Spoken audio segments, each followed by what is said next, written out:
Let's check the news. Nathan Cones has your update here from KCIM. Thanks, John, and good morning, everyone.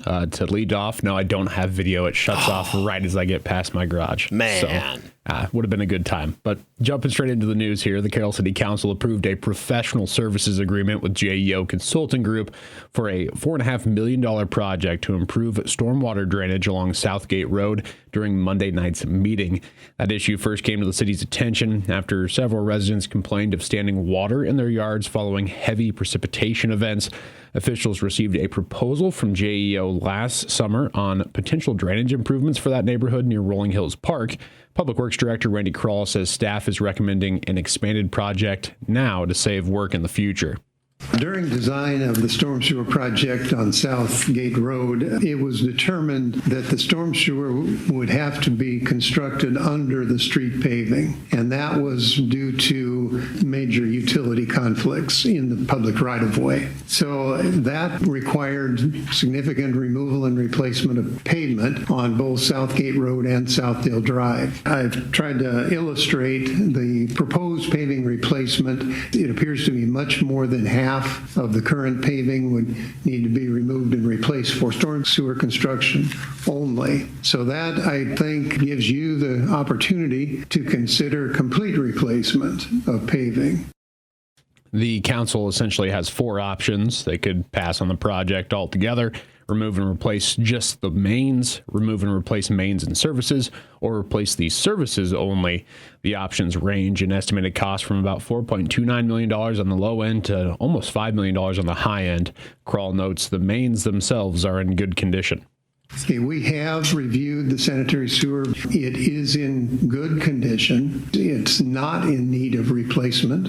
And if it ever would need repair, the current technology in lining is a good candidate for this project. The water main, we reviewed our maintenance history on it and have concluded that it doesn't necessarily need replacement at this time either. Wouldn't recommend it.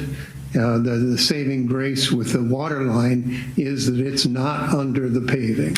So if there is something that needs to be repaired or replaced in any point in the water main, at least it's not under new paving. However, Kroll says they do not have any information on the condition of service lines, and half of sanitary sewer and water services would need to be replaced with the project, regardless of condition. Several council members questioned the high price tag associated with the project, and Ward 2 Councilman Jason Atherton asked if it was truly necessary. I mean, are people's yards flooding or basements flooding? Or We have not had any property damage reported from the flooding. Because, I mean, $4.5 million for some, like, we could tile and things like that. Is there an option to, like, tile this out, even if the city pays to tile this out so that it doesn't flood? And I know the creek is right there, and I mean, we have the 100-year floods and stuff of that nature. Has that been looked at, is to tile that out so that that water does not fill up there? Well, that's what this project does. It takes a 48-inch pipe to tile this one out to handle that flood water. According to Kroll, 4 properties have noted standing water during heavy rain, but the project would service a much larger area. City Manager Aaron Koiker says the storm sewer replacement is about more than just those flooding properties. It's our responsibility to get the water from our streets to the Rapid River. And so it's our obligation to have that storm sewer that functions, and that's functioning for a number of houses. It's not just those 2. Now, it benefits those 4 lots probably more, but it's the city's obligation to get that stormwater out of there. It's also the reason why we have a stormwater utility.